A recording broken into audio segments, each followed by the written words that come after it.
અમદાવાદના ઈસનપુરમાં કપડાની મિલમાં લાગી વિકરાળ આગ, સમગ્ર વિસ્તારમાં ફેલાયા ધુમાડાના ગોટે ગોટા. ફાયર વિભાગની 8 ગાડીઓ ઘટના સ્થળે.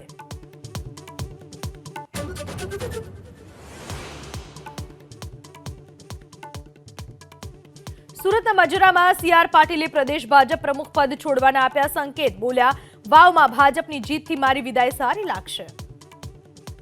હું પોતે 2 વાર રજૂઆત કરી છે કે કોઈને જવાબદારી સોંપવી જોઈએ.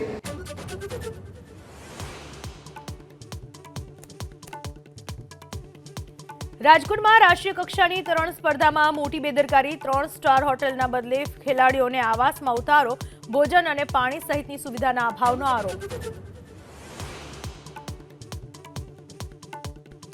મહારાષ્ટ્રમાં મહાયુતિની પ્રચંડ જીત બાદ મુખ્યમંત્રી કોણ બનશે એના ઉપર સસ્પેન્સ યથાવત. આજે મુંબઈમાં પાર્ટીની યોજાશે મહત્વની બેઠક.